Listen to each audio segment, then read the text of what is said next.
तो आज के इस लेक्चर में मैं बात करूंगा कि अगर हमें वेब पुश नोटिफिकेशन यूज़ करनी है तो हमें फायरबेस में क्या क्या बेसिकली चीज़ों की रिक्वायरमेंट रहेगी, कैसे हमें बेसिकली फायरबेस में प्रोजेक्ट कैसे क्रिएट करना है और क्या क्या चीज़ें यहाँ पर बेसिकली वेब पुश नोटिफिकेशन के लिए हमारे फ्रंट एंड साइड या जो बैक एंड साइड है उसके लिए रिक्वायरमेंट रहने वाली हैं।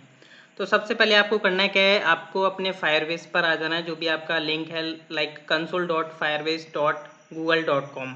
तो आप आ जाओगे, अपना अकाउंट लॉगिन कर लोगे गूगल से, चाहे आप किसी से भी लॉगिन करें। देन आपको क्या करना है, जैसे अभी यहाँ पर मैंने कुछ हाइड किए हुए हैं, बेसिकली येलो कलर से आपको दिखाई दे रहे हैं।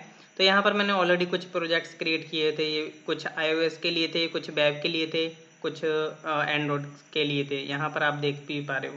तो आपको एक सेक्शन मिलेगा, अगर आपका कोई ऑलरेडी प्रोजेक्ट क्रिएट नहीं है, जिसमें आपको मिलेगा ऐड प्रोजेक्ट करने का। तो आप प्लस आइकन पर जैसे ही आप क्लिक करोगे तो आपको ये जो है नेक्स्ट स्क्रीन पर ले करके जाएगा, जो कि है बेसिकली नेक्स्ट स्क्रीन ये वाली, जिसमें आपको करना है कि आपको अपने प्रोजेक्ट का नेम देना है। जैसे कि यहाँ पर अभी आप देख पा रहे हो, जैसे इन्होंने यहाँ पर दिया हुआ है टेस्ट प्रोजेक्ट पोस्ट करके।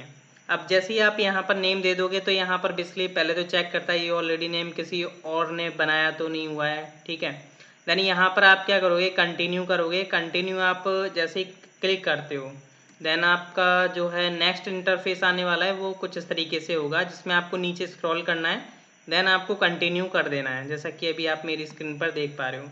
देन आपको क्या करना है, आपको यहाँ पर जो है एनालिटिक्स का ऑप्शन मिलता है। यहाँ पर आपको जैसे ही आप ड्रॉप डाउन पर क्लिक करोगे तो आप ये सिलेक्ट कर लो, जो कि डिफ़ॉल्ट अकाउंट फॉर फायरबेस का है, वरना एक क्रिएट अकाउंट का भी ऑप्शन आता है, बट आप ये डिफ़ॉल्ट फायरबेस का चूज़ कर लो एंड क्रिएट प्रोजेक्ट बटन पर आप क्लिक कर सकते हो।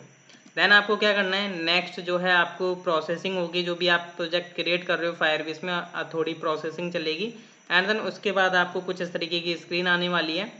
तो आपको कर देना है कंटिन्यू। अब कंटिन्यू करने के बाद जो है मैं आगे प्रोसीड करता हूँ, जो कि मैं अभी अपनी स्क्रीन पर शेयर करूँगा। तो आपको कुछ इस तरह की स्क्रीन आएगी, जैसे कि यहाँ पर देख पा रहे हो आपका प्रोजेक्ट नेम होगा, जैसे कि यहाँ पर मेरा है वेब पुश लारावेल। अब देखिए ये तो बेसिकली मैंने कॉमन लेक्चर बनाया हुआ, जरूरी नहीं है ये बेसिकली लारावेल के लिए ही है प्रॉपर।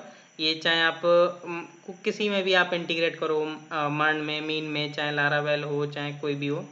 देन यहाँ पर आपको क्या करना है, सबसे पहले या तो यहाँ पर आपको दिखाई दे रहा है get started by adding Firebase to your app, या तो आप इनमें से सिलेक्ट कर सकते हो। अगर नहीं चाहते तो आप क्या करें, प्रोजेक्ट ओवरव्यू आ रहा होगा आपके लेफ्ट साइड में, तो आप इसके सेटिंग वाले आइकन पर क्लिक करें। देन आपको चले जाना है प्रोजेक्ट सेटिंग में।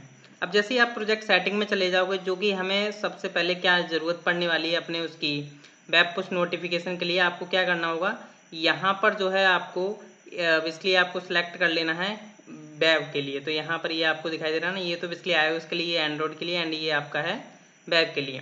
तो जैसे ही आप इस पर क्लिक करोगे देन यहाँ पर जो है आपको अपना प्रोजेक्ट का नेम डाल देना है। जैसे यहाँ पर डाल दिया मैंने लाइक वेब पुश नोटी, या जो भी आपको लगता है, या मैंने वेब पुश डाल दिया टेस्ट करके, वेब पुश टेस्ट, और मैं इसको कर दूंगा रजिस्टर। देन जैसे ही आप रजिस्टर कर दोगे तो ये थोड़ा प्रोसेसिंग लेगा आपका इस ऐप को क्रिएट करने में। देन यहाँ पर जो है आपका बेसिकली नीचे रेडी है आपका, जो भी यहाँ पर आप देख पा रहे हो। ये बेसिकली आप नोट ना करें, क्योंकि मैं इसको क्या करने वाला हूँ, डिलीट कर दूंगा इस वीडियो बनाने के बाद इस प्रोजेक्ट को। तो फिर आपको क्या करना है, कंटिन्यू टू दी कंसोल कर देना है नीचे।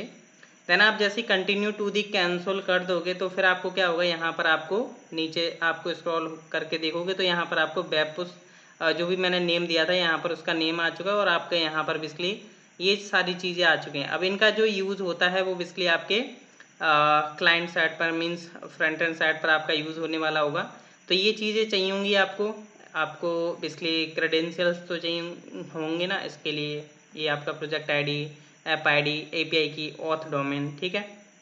देन आपको क्या करना है, नेक्स्ट जो आपको चीज़ चाहिए होगी, आपको क्लाउड मैसेजिंग में जाना है। क्लाउड मैसेजिंग में जाने के बाद यहाँ पर आप क्या करेंगे, अभी आपको जो है यहाँ पर डिसेबल्ड, यहाँ पर बेसिकली आपको दिखाई दे रहा है, तो यहाँ पर इसको हमें इनेबल्ड करना होगा क्लाउड मैसेजिंग एपीआई को। आप इसके 3 डॉट पर क्लिक करेंगे। 3 डॉट पर क्लिक करने के बाद आप इस पर क्लिक करें मैनेज एपीआई, जो कि यहाँ पर आप अभी आपको दिखाई दे रहा था, manage API in Google cloud console. तो यहाँ पर जाने के बाद वो बेसिकली हमें क्या करना होता है, इनेबल करना होता है। तो उसके बिना बेसिकली हम जो वेब पुश नोटिफिकेशंस हैं उनको हम सेंड एंड गेट नहीं कर पाएंगे। तो हमें यहाँ पर क्या करना होगा, इसको इनेबल करना होगा। जैसे ही आप इनेबल कर दोगे तो आपको जो है यहाँ पर देखिएगा, तो ये थोड़ा टाइम लेगा। जैसे ही आपका इनेबल हो जाएगा तो यहाँ पर जो है अभी देख सकते हो लोडिंग चल रही है, तो आपको लेकर के आ जाएगा एक अलग इंटरफेस पर, जैसा कि अभी आप देख पा रहे हो मेरी स्क्रीन पर। तो यहाँ पर देख सकते हो आपका जो है प्रॉपर तरीके से इसने ये बेसिकली इनेबल कर दिया है और आपका एक कुछ इस तरीके का इन्फॉर्मेशन आएगा। तो आप इसको मारो गोली।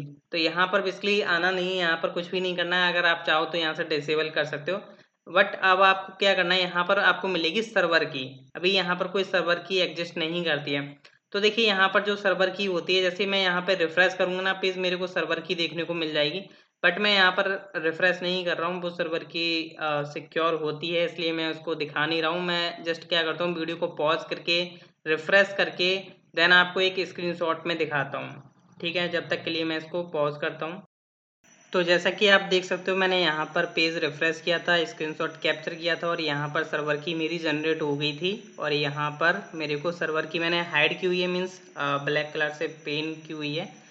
तो बेसिकली ये सर्वर की एंड जो आपकी क्रेडेंशियल्स हैं वो आपको यूज़ करने होते हैं वेब पुश नोटिफिकेशन के लिए, अपने बेसिकली क्लाइंट साइड के लिए। तो ये दोनों चीज़ों की ज़रूरत पड़ती है, चाहे आप किसी में भी इंटीग्रेट करें, चाहे लारावेल PHP आपका एंगुलर हो, चाहे रिएक्ट हो। तो आई होप आपको अंडरस्टैंड हो चुका होगा। बाकी ये कॉमन लेक्चर है सभी के लिए। तो मिलते हैं हम नेक्स्ट लेक्चर्स में। Thank you.